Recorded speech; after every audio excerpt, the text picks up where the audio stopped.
From the studios of Farm Journal Broadcast, this is AgDay.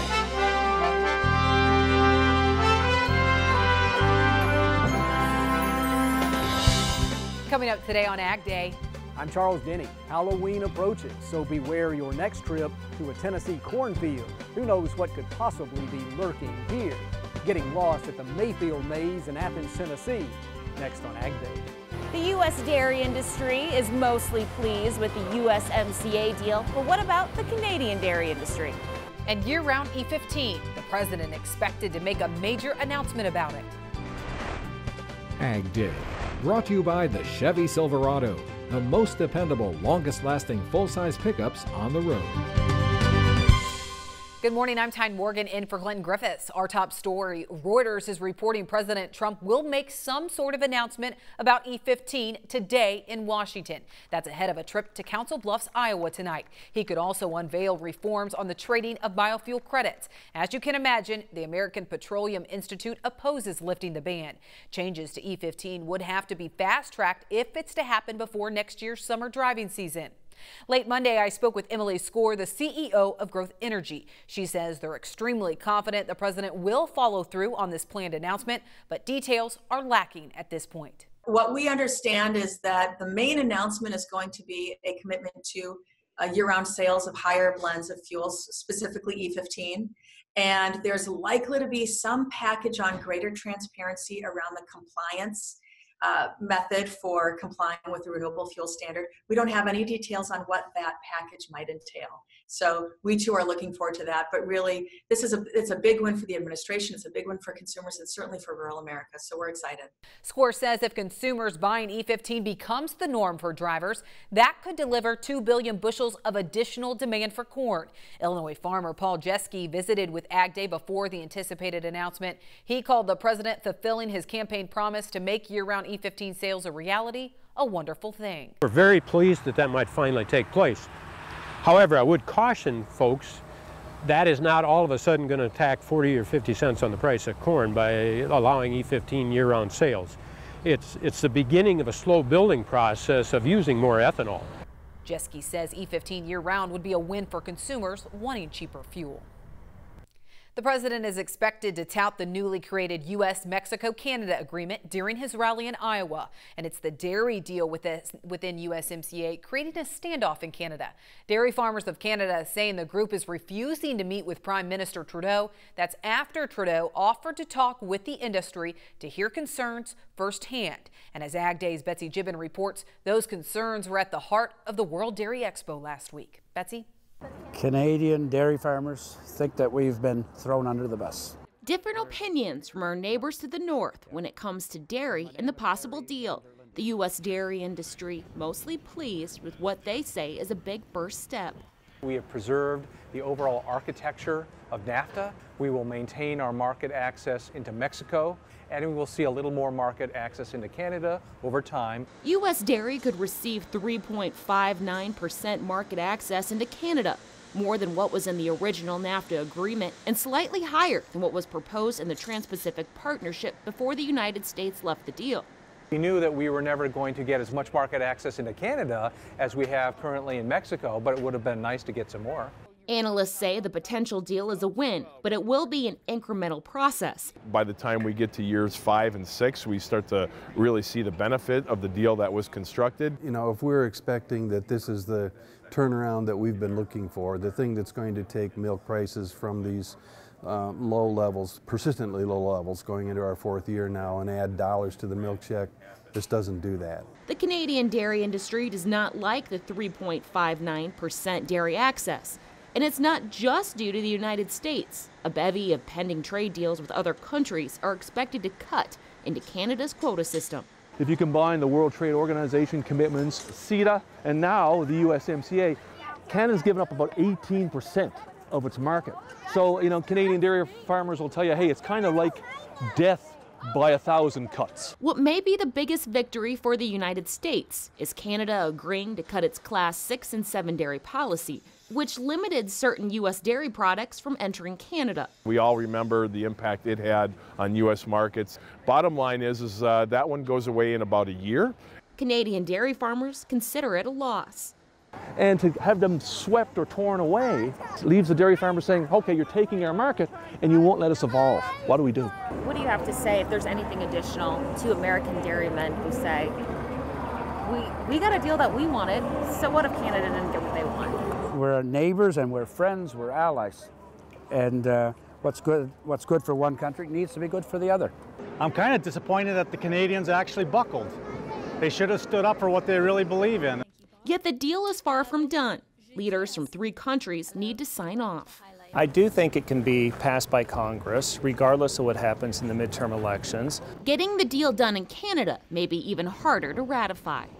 I'm assuming governments will, in different regions of the country, will be very negative to this agreement. Reporting in Madison, Wisconsin, I'm Betsy Gibbon. Thanks, Betsy. Well, despite the deal, the current tariffs on goods from Mexico and Canada are still in play.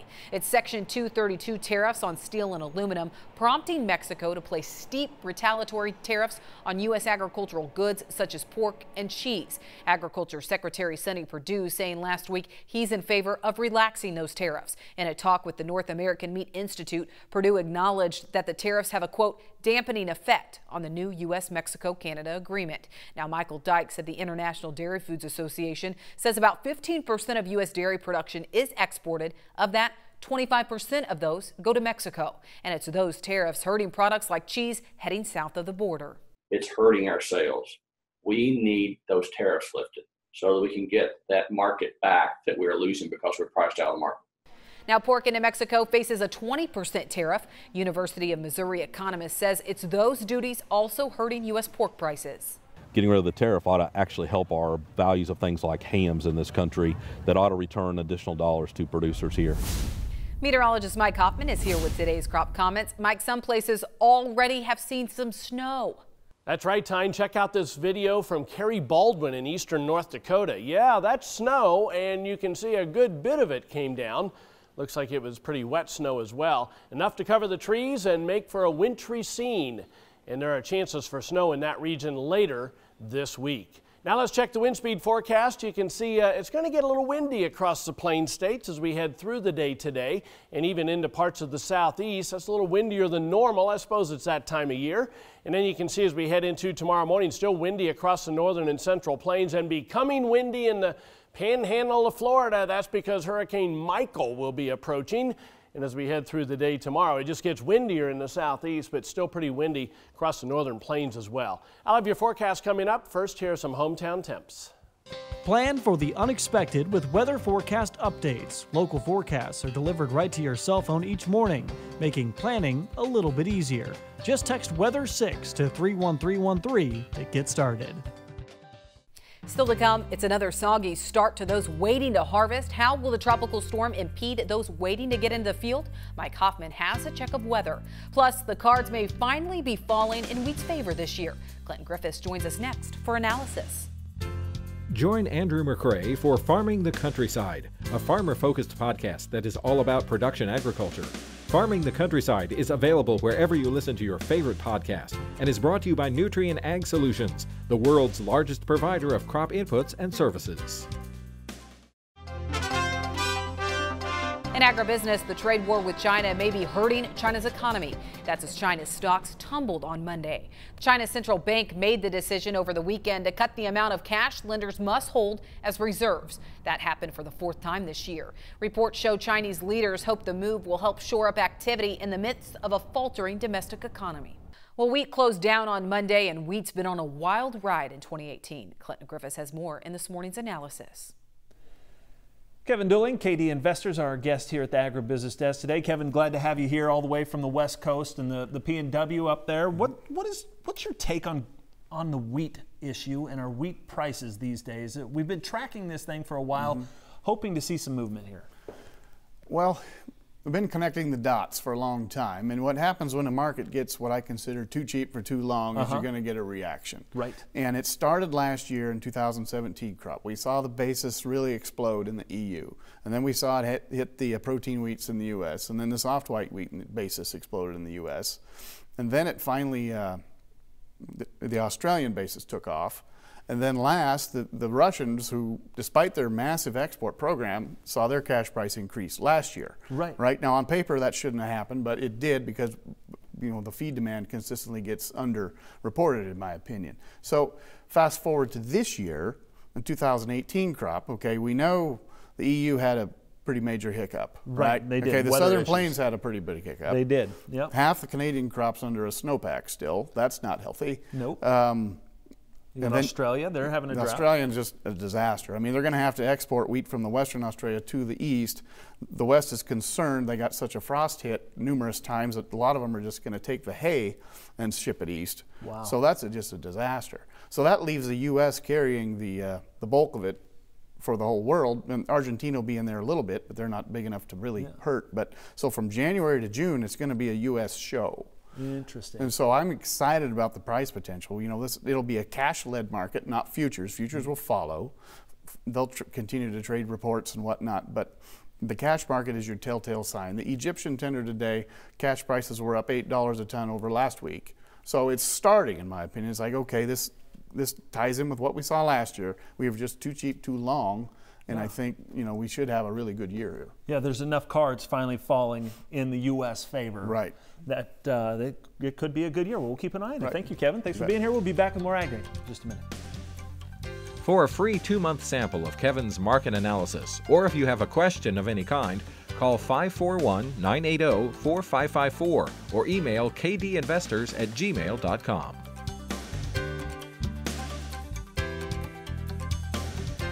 AgDay, brought to you by the Enlist Weed Control System. More weed control, less drift and volatility, maximum yield potential. Welcome back. Time now for a check of weather with meteorologist Mike Hoffman. Mike, you have a little thing spinning down there on your screen, and that is the story right now. Farmers that do not need more rain, they're trying to harvest. Well, they're going to get pummeled again this week. I know it's hard to track, though, right now. Yeah, Hurricane Michael, although I have the feeling this one's going to be pretty well tracked. I mean, I think most computer models are putting it right into the Florida Panhandle. And beyond the actual landfall, Michael is going to track and kind of crisscross the path of Florence once it came in. So we're probably looking at some very heavy rains later in the week for the Carolinas, unfortunately, the places that had some severe flooding with Florence. All right, farther north, we have a system that's going to be kind of stalled out, I think. You'll notice I have a cold front and a warm front, but that's just because this eventually becomes a cold front. This one just kind of keeps the warm air pumping. So you can see as we head through the day today, we'll still have that front across Iowa into Michigan. And north of there especially, showers and thunderstorms pretty likely. Ahead of the cold front, some stronger thunderstorms possible. And look at the snow flying even out of the mountains. This is some pretty cold air for this time of the year. It is in some of the hills, I suppose, but still, you're not talking to higher peaks here. That's snow into western Nebraska and eastern portions of Colorado. Next system coming into the Pacific Northwest as well. Heading into the day tomorrow, there's where Michael appears to be getting real close to the panhandle of Florida. And you can see showers and thunderstorms still going on early in the morning across the northern and central Mississippi Valley. And these could be heavy or severe thunderstorms as they move farther east into the Great Lakes as we head through tomorrow afternoon, and a little bit of rain and snow with that next system coming in. This may be downgraded to a tropical storm by the time it gets to this point. We'll just have to wait and see. Either way, it's going to produce a lot of rain for the southeast. Lots of rain as we've seen over the past 36 hours, adding in the next 24. You can see we're going to start to add it there from Michael, but also some pretty heavy rains across the northern plain states into the portions of Texas and Oklahoma as well, places that don't need it. Look at the temperature difference, 80s to 30s along this front. Doesn't move a whole lot as we head through tomorrow morning. Doesn't move a whole lot through tomorrow afternoon, but eventually this cold air comes in behind the warm-up. Here's the jet stream, and you can see the ridge keeping it hot. There's the Michael, and then the remnants of Michael getting swept off to the east. Trough starts to dig into the middle of the country as we head through early portions of next week. That's a look across the country. Now let's take a look at some local forecasts. First of all, for Merced, California, plenty of sunshine, warm, high of 83 degrees. Pierre, South Dakota, cloudy, chilly, maybe a shower, high of 42. And Nashville, Tennessee, warm with a mix of clouds and sunshine, high around 86. Coming up, some good news about dairy exports. We have a look at some of the new numbers. Plus, what may be a key to higher dairy prices in the future. Keeping track of the shifting market prices has never been so easy. Get the latest commodity prices sent directly to your cell phone with market updates. Just text Markets8 to 31313 to get started. In our dairy report, despite the trade war, August dairy exports shot up 12%. According to our partners at Farm Journal's Milk, value of exports nudged up 3%. In USDA's August exports, the agency showing non-fat dry milk and skim milk powder are leading the way, most of that going to Mexico. Export sales to Mexico hit the highest level in nearly 2 years, up 64% from October of 2016. Now, cheese faces a steep tariff into Mexico, and those sales struggling, falling 21%. University of Wisconsin's Mark Stevenson says if milk production doesn't taper off, export markets are the key to higher dairy prices in the future. A lot of that rapid growth in sales of dairy products to China was something that happened as their economy was emergent, and you had this middle class that suddenly had spending power and wanted to improve the quality of their diet. And if you look around the globe and say, where do we see that kind of thing happening again? India is one of those places. They have a hugely emergent middle class, and potentially we could sell a lot of dairy products there. But historically, India's been very restrictive with trade. He also says China is potentially a strong customer for way down the road. Well, Chipotle's non-GMO claims aren't holding up in court. A U.S. district judge ruling that Chipotle's claims are misleading. The lawsuit, filed back in 2016, alleges Chipotle's claims of using, quote, only non-GMO ingredients are false, misleading, and deceptive. The plaintiffs claim that meat and dairy products sold by Chipotle use at least some GMO feed. The ruling now opens the door for customers in Maryland, California, and New York to proceed to trial. Well, they're starting to pop up. Corn mazes. We'll take you to one where terrifying people has become more than a hobby. That's next in the country. In the Country, brought to you by Kubota. Learn more about Kubota SSV Series skid steers at Kubota.com or demo one at your local Kubota dealer today. Well, several farms may have more growing in their fields than just row crops. Haunted corn mazes and bumping into the things that live in them are a big part of agritourism. Charles Denny has more on the primal terror that comes from getting lost. The tour starts by a real cemetery decorated in early dead cedar. From there, it's Judgment Day. Deeper and deeper into the rows of corn, but plants aren't the only living or dead thing here. Welcome to the Mayfield Haunted Corn Maze, where escaped convicts and girly ghouls enthusiastically greet each visitor who dares to enter their realm. And I genuinely think it's just an adrenaline thing. I think people don't realize that they're getting shots of adrenaline, and they are, and they get, it's almost like they get hooked on being scared. Fully acknowledging that scaring people is a hobby, Michael Mayfield is a child of the corn and a dairy. His family is known for milk, but their 1,000-acre farm also includes 2 corn mazes, one that's kid-friendly, and this stroll through the stalks that's a tad more sinister. It's a different type of excitement than the corn maze. Corn maze, I tell people, is hugs and warm and all, and that's wonderful, don't get me wrong, but people are amped up when they come out of a hunt. These corn mazes tap into something primal, something fundamental that's inside all of us. Call it evolutionary psychology.